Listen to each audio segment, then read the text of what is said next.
Good evening, everyone, guys. Today we are going to do acid basis salts lecture number 4 on the Gurukul batch, my friends.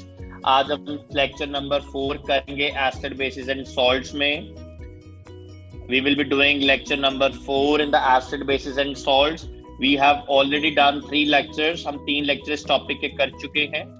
In the last lecture we have studied about the dynamic equilibrium. हम पिछले lecture में dynamic equilibrium की बातें समझ चुके हैं. What was dynamic equilibrium all about? I'm just making a quick revision, everyone. So dynamic equilibrium क्या होता है, हम एक बार छोटा सा इसका रिकैप्चुलेशन ले लेते हैं. Imagine करिए HCl plus H2O.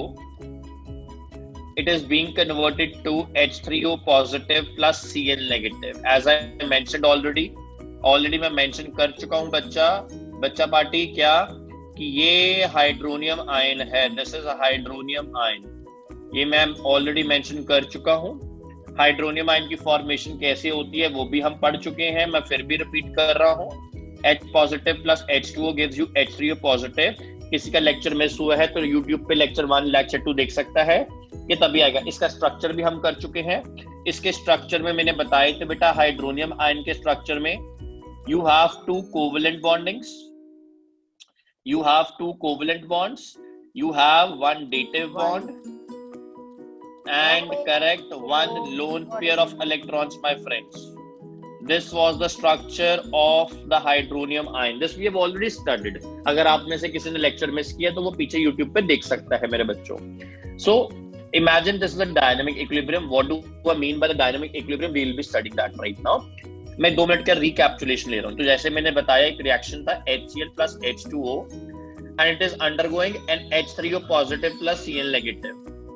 It is going H3O positive plus Cl negative मेरे बच्चों. ये आपने समझना. हाइड्रोनियम आयन आया तो हाइड्रोनियम आयन कैसे आएगा आपने वो देख लिया. अब इनिशियली क्या होता है, इनिशियली व्हाट हैपेंस इज जब हमारा रिएक्शन स्टार्ट होता है. इनिशियली का मतलब होता है जब हमारा रिएक्शन स्टार्ट हो. जब हमारा रिएक्शन स्टार्ट हो रहा है तब द रिएक्टेंट्स जो रिएक्टेंट्स है they are being converted into products. The reactants are being converted into products. और ये थोड़े टाइम के बाद है. अगर मैं आप बिल्कुल कहें एट द स्टार्ट क्या होता है, एट द स्टार्ट जब रिएक्शन स्टार्ट ही हुआ, at the start of the reaction क्या होता है, तो तब बेटा रिएक्टेंट्स ही रिएक्टेंट्स होते हैं. ओनली रिएक्टेंट्स आर प्रेजेंट, है ना. आपका जैसे एग्जांपल देता हूं, आपने सूप बनाना स्टार्ट किया. कौन सा सूप पिया? Tomato soup. आजकल सर्दी आ रही है, आप भी पिया करिए, सेहत अच्छी होती है. तो क्या हुआ, आपने टोमेटो सूप बनाया. तो पहले तो जब रिएक्शन स्टार्ट होना है आपके पास तो सिर्फ टोमेटोज है, रॉ टोमेटोज है, कच्चे टोमेटोज है. इसमें आप कुछ नहीं कर पाएंगे. मेरी बात समझ रहे हैं? इसमें आप कुछ नहीं कर पाएंगे. This is a raw tomato. तो रॉ टोमेटो जो होता है इससे सिर्फ आपका रिएक्शन स्टार्ट होता है, बट धीरे धीरे उसमें से पानी बनता है, उसमें प्योरी बनती है, प्योरी से आपका सूप बनता है और फिर आपकी सेहत बहुत अच्छी रहती है. मैंने आज ही पिया, आप भी पिया करिए बच्चा, बड़ा अच्छा होता है. Only reactants are present. तो इनिशियली जब स्ट्रक्चर बिल्कुल स्टार्ट हुआ तब सिर्फ रिएक्टेंट्स होंगे. प्रोडक्ट्स जो होते हैं दे आर निल. प्रोडक्ट्स जो होते हैं वो निल होते हैं जब रिएक्शन स्टार्ट होता है. मैं इसका केमिकल करके भी दिखाऊंगा, एक आपको छोटा सा न्यूमेरिकल भी, जो आपके सिलेबस में तो नहीं है बट आपको पता होना चाहिए क्योंकि आप एनटीएससी की तैयारी कर रहे हैं. तो रिएक्टेंट्स किसमें थोड़े टाइम के बाद रिएक्टेंट प्रोडक्ट में स्टार्ट होना, कन्वर्ट हो जाते हैं. एक टाइम आता है जिस टाइम को कहते हो आप इक्विलिब्रियम. एक टाइम आता है जिसको आप कहते हो इक्विलिब्रियम. उस इक्विलिब्रियम की कंडीशन में बेटा कॉन्सेंट्रेशन जो रिएक्टेंट्स की होती है, जो कॉन्सेंट्रेशन रिएक्टेंट्स की होती है बेटा वो किसके इक्वल हो जाती है? It become equal to the concentration of products. ये बात आपको समझनी है. ये अपन को पता है, आप लोगों को, भाई लोगों को पता होनी चाहिए बात. The concentration of the reactants they become equal to the concentration of products. ये बात आपको स्पष्ट रखनी है अपने दिमाग में. ठीक है. कब होती है ये कंडीशन? जब आपका इक्विलिब्रियम हो जाए. जब आपका इक्विलिब्रियम आ गया मेरे भाई, तब रिएक्टेंट्स की कॉन्सेंट्रेशन प्रोडक्ट्स के इक्वल होनी है. अब आपके मन में सवाल आएगा, सर इक्विलिब्रियम जो होता है किन किन प्रकार का होता है, कौन कौन सी टाइप्स होती है? तो मैं इक्विलिब्रियम की आपको बड़ी इजी, बड़ी स्पष्ट, बड़ी अच्छी चीजें बताऊंगा. बेटा अगर आप मेरे से केमिस्ट्री में पूछें तो 2 तरह के इक्विलिब्रियम्स होते हैं. पहला इक्विलिब्रियम होता है जिसको आप कहते हो डायनेमिक और केमिकल इक्विलिब्रियम। आप इसको केमिकल इक्विलिब्रियम कह सकते हो। डायनेमिक का मतलब है ये स्टैटिक नहीं होता, मतलब बंद नहीं होता, चलता रहता कुछ ना कुछ। डायनेमिक का मतलब ये होता है। दूसरा मतलब कौन सा होता है इसमें हमारे? Ionic equilibrium. दूसरा जो इक्विलिब्रियम होता है बेटा वो आयनिक इक्विलिब्रियम होता है। सर ये थोड़ा समझ नहीं आ रहा, थोड़ा और बताएंगे आप? बिल्कुल बताऊंगा। तो डायनेमिक इक्विलिब्रियम वो इक्विलिब्रियम है जिसमें, या केमिकल इक्विलिब्रियम वो इक्विलिब्रियम है जिसमें रिएक्शन नेवर स्टॉप्स, कभी रुकता नहीं है। डायनेमिक का मतलब ही वो कभी रुकता नहीं है। इट कीप्स ऑन मूविंग, वो चलता रहता है, चलता रहता है, चलता रहता है, चलता रहता है, चलता रहता है, चलता रहता है, तब तक चलता है जब तक सारे के सारे रिएक्टेंट प्रोडक्ट्स में नहीं बदल जाते और सारे के सारे प्रोडक्ट्स रिएक्टेंट्स में नहीं बदल जाते। ये बात आपको समझनी है। सारे के सारे रिएक्टेंट प्रोडक्ट्स में नहीं बदलते और सारे के सारे प्रोडक्ट्स रिएक्टेंट्स में नहीं कन्वर्ट होते, तब तक ये रिएक्शन चलता रहता है। Reaction never stop, it is continuous process. I can also say it is a continuous process, it is a continuous reaction. ये बात आपको समझनी है। और दूसरी बात, ये केमिकल रिएक्शन में होगा, ये केमिकल प्रोसेस में होता है, ठीक है। आयनिक इक्विलिब्रियम क्या है? बेसिकली आयनिक स्पीशीज में होता है। इट सब कुछ सेम रहता है, बस इसमें आयनिक स्पीशीज रहता है, आयनिक स्पीशीज में काम करता है। अगर आप फिजिक्स में कुछ और पूछोगे फिजिक्स के अकॉर्डिंग, तो बेटा फिजिक्स के अकॉर्डिंग जो होता है इक्विलिब्रियम भी दो तरह का मैं डिफाइन कर सकता हूं। पहला जो आपने अभी पढ़ा डायनेमिक इक्विलिब्रियम, ये क्या होता है? Dynamic equilibrium. और दूसरा इक्विलिब्रियम को आप कहते हो फिजिक्स में, अभी फिजिक्स जो है वो मैं ग्रेड 11 की थोड़ी सी टच करूंगा, it is basically static equilibrium. तो मैं आपको हल्का सा इसका डिफरेंस बता देता हूं, क्या डिफरेंस है बेटा जी। जो डायनेमिक इक्विलिब्रियम है इसमें, जैसे मैंने बताया, पीछे भी रिपीट कर रहा हूं, रिएक्शन नेवर सीजेस, मतलब सीज का मतलब रुकता नहीं है यार। ये बिल्कुल हमारी तरह नहीं है, हम रुक जाते हैं बढ़ते बढ़ते, हम कुछ ना कुछ करने लग पड़ते हैं। ये भाई कभी नहीं रुकता, चलता रहता है, चलता रहता है। एक घोड़े की तरह है, चने खिलाते रहो भागता रहेगा। Reaction never ceases. इसमें the rate of forward reaction, जो रेट ऑफ फॉरवर्ड रिएक्शन है वो हमेशा और हमेशा किसके बराबर आ जाएगा? रेट ऑफ बैकवर्ड रिएक्शन के बराबर। जितना फॉरवर्ड जाएगा उतना बैकवर्ड रिएक्शन जाएगा। और स्टैटिक इक्विलिब्रियम में क्या होता है बेटा? रिएक्शन स्टॉप्स और सीजेस, रिएक्शन रुक जाता है when the concentration of reactants, when the concentration of reactants is equal to or becomes equal to the concentration of products। ये बात समझनी है। एक शब्द आपको बार बार सुनने को मिल रहा है, मैं चाहूंगा वो आपको उसका मतलब पता हो, वो है कॉन्सेंट्रेशन। कॉन्सेंट्रेशन क्या होता है वो समझ लीजिए। Concentration is basically moles upon volume. जिसको नहीं पता, concentration is basically moles upon volume, आप सबको पता है, फिर भी मैं रिपीट कर रहा हूं, ठीक है। तो कॉन्सेंट्रेशन का अगर यूनिट्स पूछे मेरे से आप, तो यूनिट्स होते हैं मोल पर litre. Units of concentration is mole पर लीटर। बात आपको समझनी है, ठीक है। अगर आप में से किसी को ये नहीं पता मोल्स कैसे निकालने, तो कोई प्रॉब्लम नहीं है। देखो मैं आपको अगर स्पष्ट भाषा बताऊं तो मुझे भी 99% बातें नहीं पता थी जब मैं आपकी कक्षा में था, जब मैं आपकी क्लास में था। वो तो भले उस इंसान का जिसने मुझे 12th में पकड़ के पढ़ा दिया, नहीं तो मेरा तो भैया नैया पार होती, ठीक है ना। तो मुझे बहुत सारे कॉन्सेप्ट्स नहीं क्लियर थे, बट मुझे जो ट्रेनर थे, जो कोच थे, वो बहुत अच्छे मिल गए। इसीलिए मैं आपको बहुत बार कहता हूँ कि एक ट्रेनर का आपकी जिंदगी के अंदर, एक कोच का आपकी जिंदगी के अंदर उतना ही महत्व है जितना एक भगवान का है। मैं टू बी ऑनेस्ट बोल रहा हूँ। जो कोच है, जो ट्रेनर है, वो आपके पेरेंट्स की जैसा होता है। पेरेंट्स आपको कभी गलत नहीं बोलेंगे, सिमिलरली वो कोच और ट्रेनर को कभी गलत नहीं बोलेगा। I was nil in 11th standard, I was nil, I was almost zero, but that trainer, that coach of mine who was in chemistry, उसने मुझे बड़े प्यार से पकड़ के सारी केमिस्ट्री मुझे 6 महीने में रटा दिया और मैंने IIT में टॉप कर दिया। कहने का मतलब एक सिंपल सा है, अगर आपके पास एक अच्छा कोच है, एक अच्छा ट्रेनर है, आप आज भी अपनी कक्षा के अंदर, अपनी क्लास के अंदर, अपने शहर के अंदर, अपने सिटी के अंदर, अपने स्टेट के अंदर, अपने कंट्री के अंदर टॉप कर सकते हैं। That is not a difficult task if you have that intention to do that. Teacher की इंटेंशन हमेशा होती है, आपकी इंटेंशन कितनी डिपेंड करेगा। सो मैं बता रहा था मोल्स, मोल्स कैसे निकालते हैं? It is given mass over molar mass, it is the given mass over molar mass. ठीक है, अगर किसी को भूल गया हो, ये बेसिक मास का है। और भी बहुत सारे फॉर्मूलाज होते हैं मोल्स को निकालने के लिए, given number of particles over Avogadro number, given volume over volume, molar volume, बहुत सारे वैल्यूज। मैं एक बेसिक बता रहा हूँ, तो मोल्स का ये फॉर्मूला होता है। तो मैं रिपीट कर रहा हूँ, अगर आपको कभी भी कॉन्सेंट्रेशन निकालनी है बेटा, तो याद रख लीजिए concentration is always equals two moles बटा वॉल्यूम, जैसे मैं बता चुका हूँ, मोल्स अपॉन वॉल्यूम। एंड इसकी जो यूनिट्स हैं बेटा वो भी मैं बता चुका हूँ, it is moles per litre, the units of is moles per litre concentration. ये बेसिक स्टेप्स है, ठीक है, इसमें कोई दो राय नहीं है कि आपको अपनी जिंदगी के अंदर अप्लाई करना है। तो हम जब मैं डायनेमिक इक्विलिब्रियम की बात कर रहा था या मैं केमिकल इक्विलिब्रियम की बात कर रहा था, तो केमिकल इक्विलिब्रियम में जैसे मैंने बताया, it is a continuous process. ये कॉन्टिन्यूस प्रोसेस है, ये कभी डिसकॉन्टिन्यूस नहीं हो सकता, ये कभी रुक नहीं सकता, ये हमेशा चलता रहेगा। ठीक है, जैसे कि मैंने एग्जांपल लिया था HCl प्लस H2O। मैं रिपीट कर रहा हूं, देखो ज्यादा पढ़ना इज नॉट इम्पोर्टेंट, उस जितना पढ़ा उसको कितनी बार रिवाइज किया, that is more important. HCl plus H2O gives you H3O positive plus Cl negative. तो बेटा जो ऊपर होता है इसको कहती हूँ, मैंने उस दिन क्लास में बताया, दोबारा बता रहा हूँ, it is the forward reaction. जो नीचे होता है it is the backward reaction. ठीक है, बिकॉज ये रिवर्सिबल है, रिवर्सिबल का मतलब होता है फॉरवर्ड एंड बैकवर्ड दोनों साथ साथ चलते हैं, तो याद रखना है।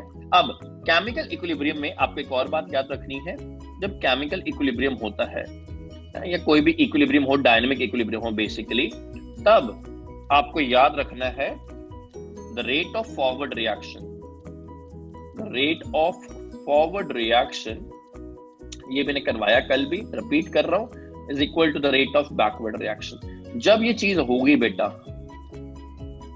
इसका मतलब क्या हुआ, मैं इसको इजी भाषा में बताऊं, फॉरवर्ड रिएक्शन का मतलब क्या हुआ? The rate of forward reaction means the rate at which the reactants are being consumed into products,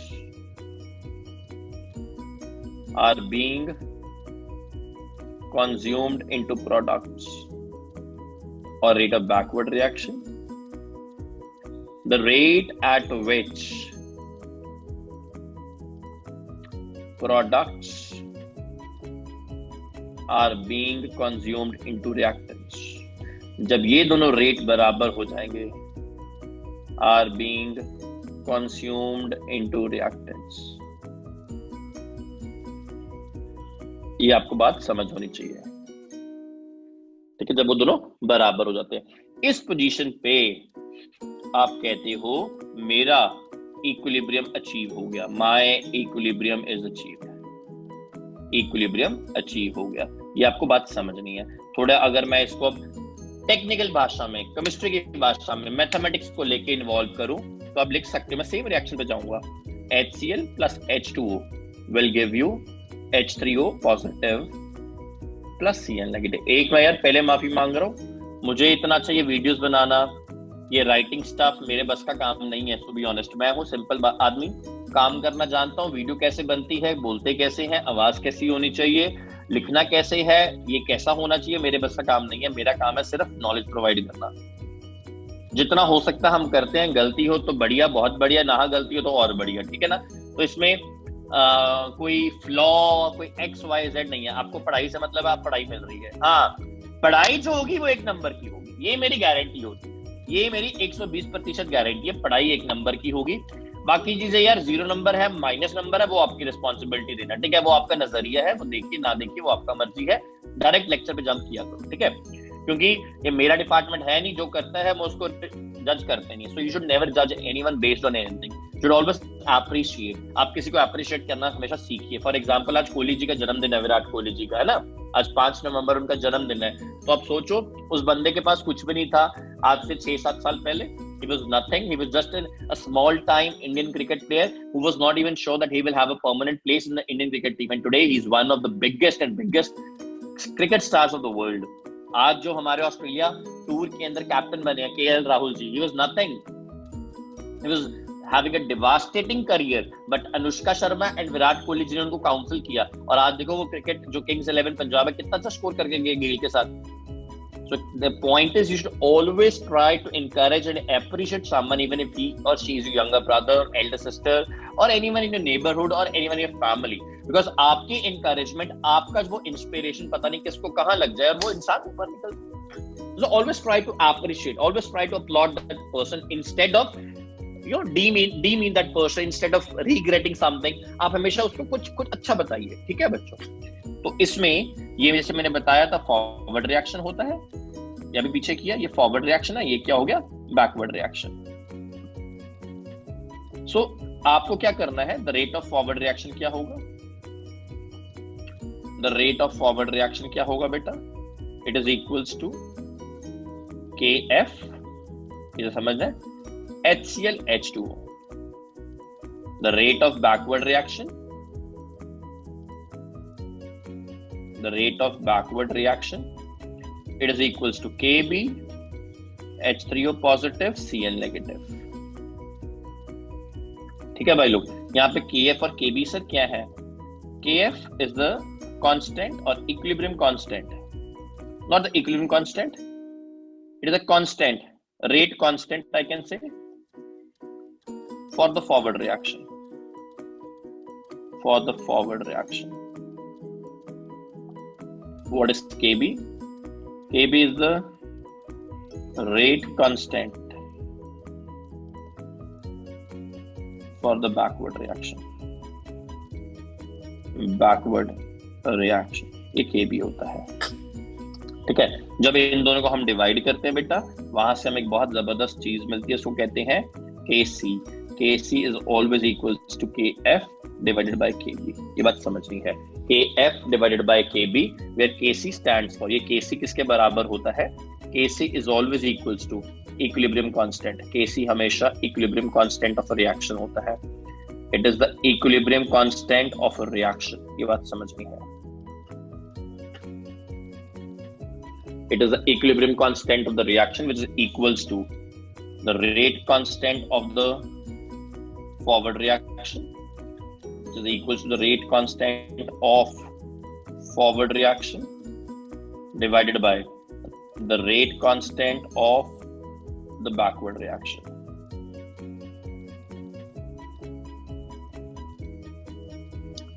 ठीक है जी, आपको समझना है. अगर आपको हिंदुस्तान में कोई 10th में ये नॉलेज करता नजर आ जाए या करवाता नजर आ जाए, प्लीज मुझे कमेंट सेक्शन में जरूर बताना कि आपको नजर आया इंसान, ठीक है, क्योंकि मेरी गारंटी है 120%. और लिंक भी शेयर कर देना, 120% हिंदुस्तान में 10th स्टैंडर्ड में ये कोई नहीं पढ़ाता.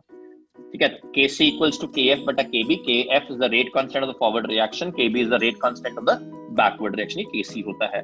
अब यहाँ पे एक और बात सीखनी है, जैसे कि Kc है, जैसे HCl plus H2O है, ये रिएक्शन है, ये हमें दे रहा है H3O positive plus Cl negative. मैं क्यों करवाता हूँ आपको ये सब, क्योंकि आपके पास इतनी नॉलेज होनी चाहिए अब किसी भी क्लास के बच्चे की धज्जी उड़ा सके हिंदुस्तान के अंदर. ठीक है, तो यहाँ से Kc क्या आएगा आपका, जैसे मैंने बताया Kf upon Kb.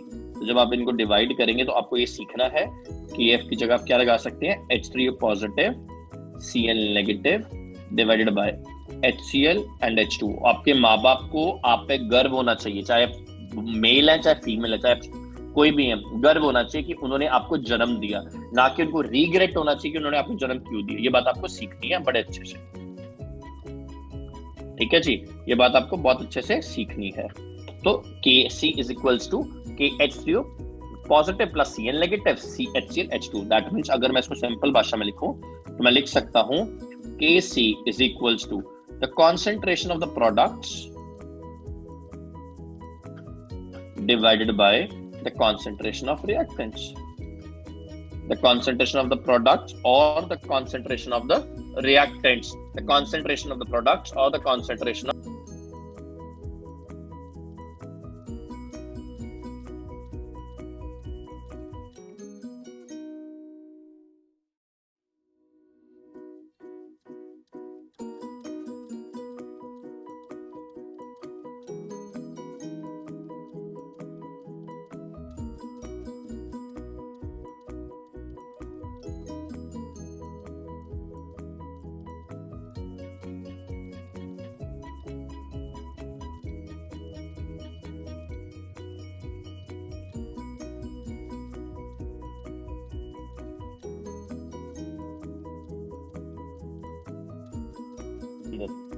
So the Kc was equals to the concentration of products over concentration of reactants, where Kc was described as the equilibrium constant.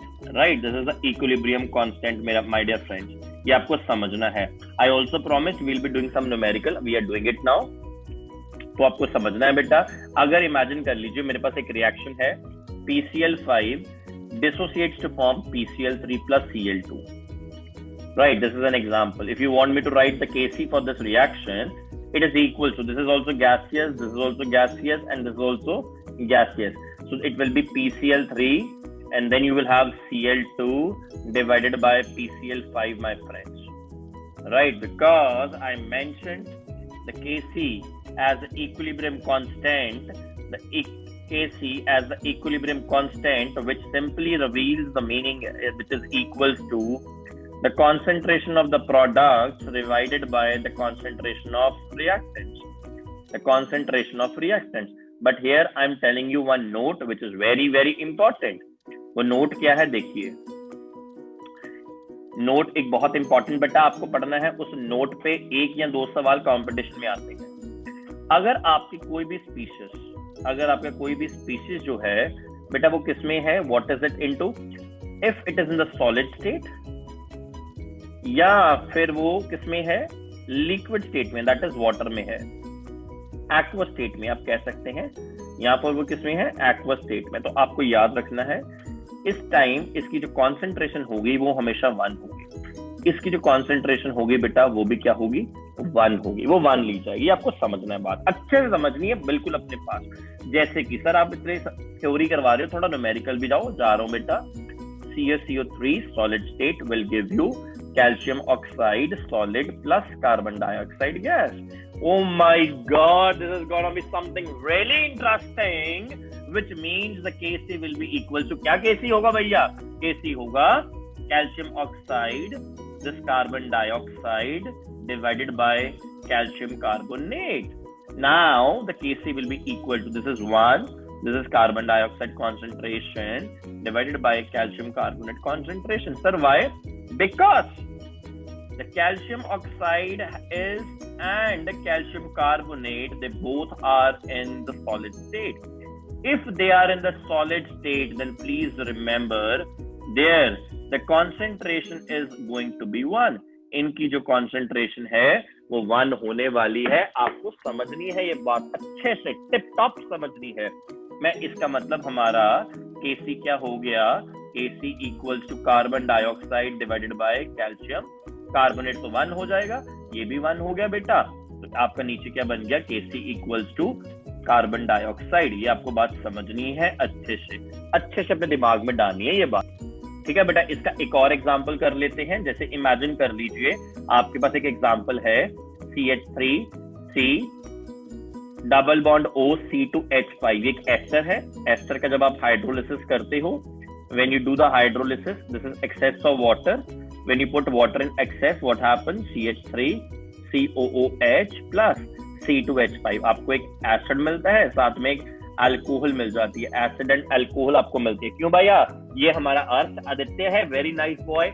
ये क्यों अर्थ, ठीक है भाई. तो यहाँ से हमारा Kc क्या बन गया, Kc is equal to CH3 COOH products की कॉन्सेंट्रेशन डिवाइडेड, आगे भी प्रोडक्ट्स की कॉन्सेंट्रेशन आएगी, डिवाइडेड बाय बेटा किसकी कॉन्सेंट्रेशन आ गई, CH3 C double bond O C2H5. This is ester and there it is water. Now as I mentioned, please remember the water concentration कितनी आ गई बेटा जी, 1 आ गई.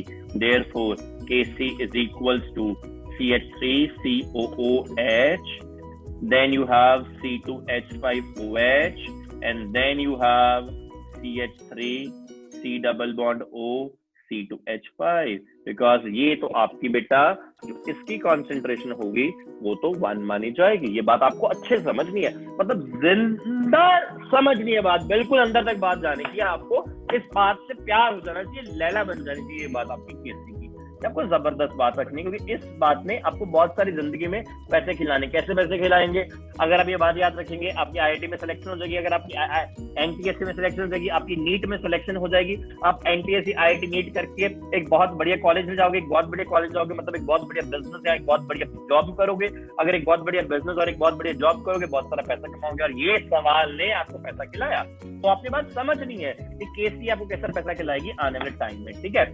तो यहां से मैं आपको एक और चीज बताता हूं। आपको बताया मैंने, जो सारी दुनिया बताती है, इक्विलिब्रियम दो तरह का होता है। कौन कौन सा? केमिकल और आयनिक इक्विलिब्रियम, या फिर फिजिक्स में केमिकल और स्टैटिक और डायनामिक इक्विलिब्रियम। अब मैं आपको ऐसा इक्विलिब्रियम बताऊंगा जो सब दुनिया नहीं बताती। वो कौन सा इक्विलिब्रियम होता है भाई? वो होता है होमोजीनियस इक्विलिब्रियम और हेट्रोजीनियस इक्विलिब्रियम। ये आपको पता है, बट मुझे एक बार सिर्फ आपको रिमाइंड करवाना है।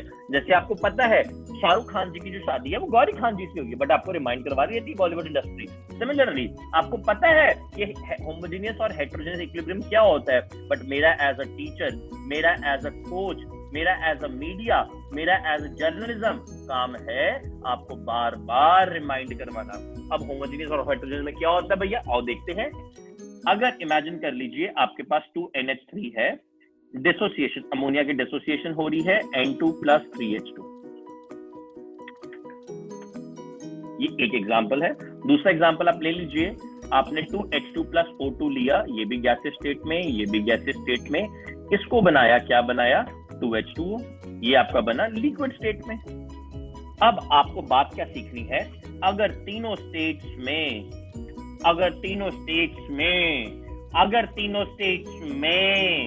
सेम स्टेट हो, उसको आप कहते हो होमोजीनियस। सेम स्टेट मतलब गैसियस स्टेट। बट अगर किसी एक में भी गैसेस तो है, यहाँ पे लिक्विड आ गया, तो वो माना जाता है हेट्रोजीनियस इक्विलिब्रियम। ये बात समझनी है आपको।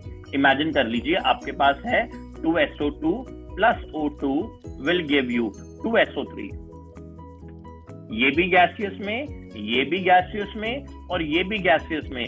बट क्या होगा, आपको यहां पे मिल गया कैटलिस्ट, उसका नाम था वैनेडियम। ये है सॉलिड स्टेट में, अब क्या हुआ, ये सारा का सारा बेचारा कहां चले गया? हेट्रोजीनियस इक्विलिब्रियम में। क्योंकि चाहे वो कैटलिस्ट है, चाहे वो प्रमोटर है, चाहे वो पॉजिटिव कैटलिस्ट है, चाहे वो नेगेटिव कैटलिस्ट है, चाहे वो कुछ भी है, उन सब की स्टेट क्या होनी चाहिए भैया? सेम। इसको हम क्या कहते हैं? Homogeneous equilibrium. अगर उनमें से किसी एक की भी स्टेट बदल गई, उसको हम कह देंगे हेट्रोजीनियस इक्विलिब्रियम। क्या बात है, बहुत बढ़िया बोला आप।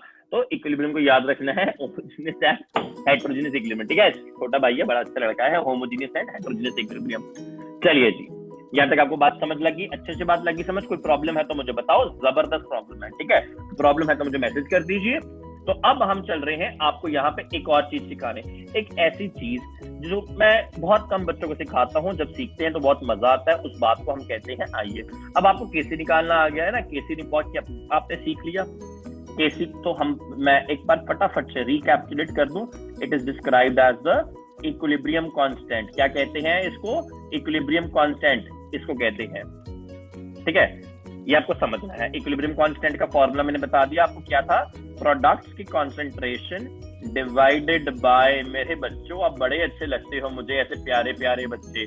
रिएक्टेंट्स की कॉन्सेंट्रेशन, मेरे लाल बाल गोपाल, मेरे क्रिश, कर दिया हमने प्रोडक्ट्स अपॉन रिएक्ट। तो इसी यहां से मैं आपको एक और चीज सिखाऊंगा। ये होता है जब हम केसी लिखते हैं, इसको आप ये भी लिख सकते हो, equilibrium constant.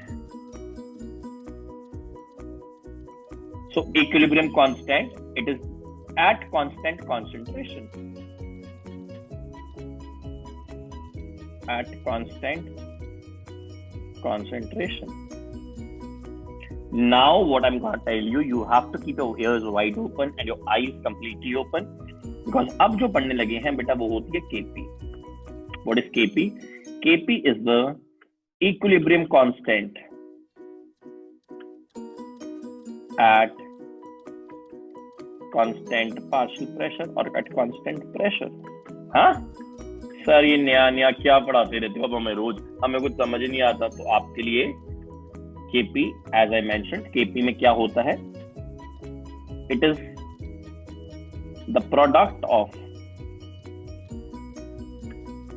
the partial pressures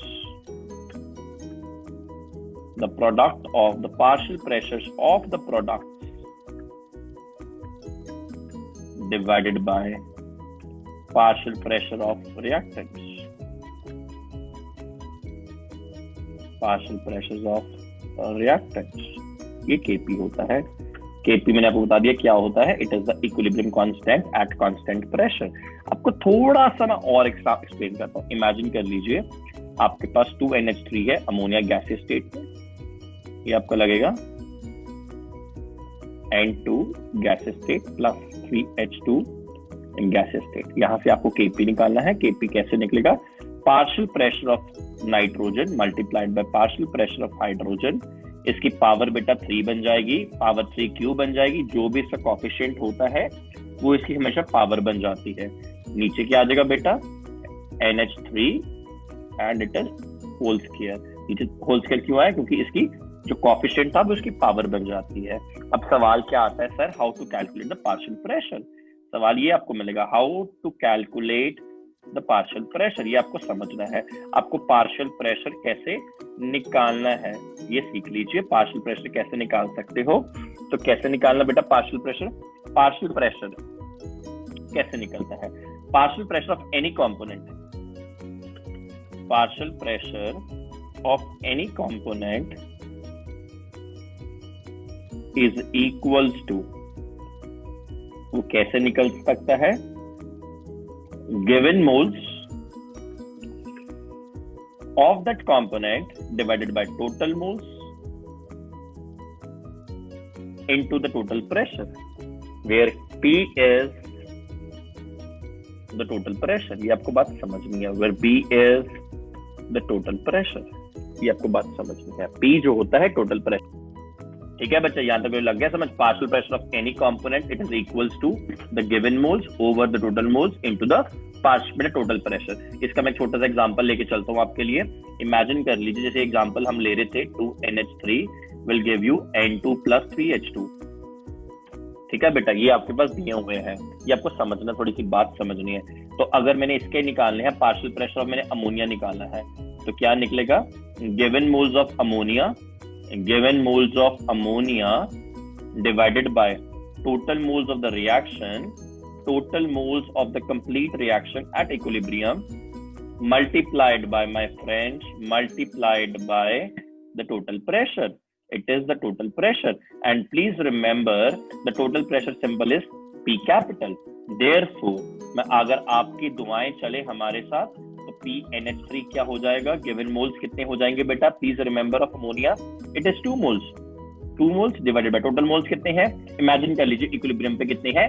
X moles. Total moles at equilibrium is X. I will just assume let the total moles at equilibrium be X. Total moles at equilibrium be X. मैंने imagine ले ली, imaginary situation. ये भी निकालने भी सिखा दूंगा. Multiplied by total pressure, ये आपका पार्शियल प्रेशर आ गया. ठीक है मेरे बच्चों, तो पार्शियल प्रेशर एक सिंपल फॉर्मूला है given moles over total moles into the total pressure. अब आपको जान के अच्छा लगेगा कि सर जब हम partial pressure of any component कहते हैं, जैसे हमने अमोनिया का लिया तो हमने क्या लिखा? पार्शियल प्रेशर ऑफ अमोनिया का क्या लिखा? Total number, given number of moles divided by total number of moles in total pressure. तो given moles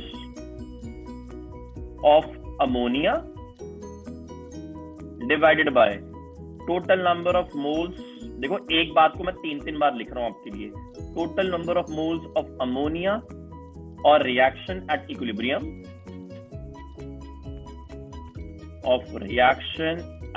equilibrium multiplied by the total pressure. Sir आपको पता है क्या बेटा जी, इसको आप क्या कह सकते हो? You can also term it as partial pressure of ammonia is equals to the mole fraction of ammonia multiplied by total pressure. Wow, yes, mole fraction of ammonia in total pressure, which means therefore P ammonia is equals to X of ammonia into the total pressure. What is x? Sir सारी जिंदगी तो x निकला नहीं है, मिर्जापुर पे भी x की memes आ गई हैं, आप कह रहे हो फिर x ले आए हो। तो x क्या होता है जिसको नहीं पता? The mole fraction of any component, the mole fraction of any component है ना, किसी भी component का mole fraction निकालना है बेटा, तो आपको याद रखना है उसको x से डिनोट करते हैं। सपोज कर लीजिए x अमोनिया निकालना है आपको, तो मोल फ्रैक्शन ऑफ अमोनिया ही निकालना है। आप इमेजिन कर लीजिए मोल फ्रैक्शन ऑफ अमोनिया, तो कैसे निकालोगे बेटा? It is equals to the given moles of ammonia, given moles of ammonia divided by total moles of the reaction multiplied by total pressure. तो अगर मैंने इसको सिंपल भाषा में लिखना है, x ammonia will be equals to number of moles of ammonia divided by the total number of moles into the total pressure।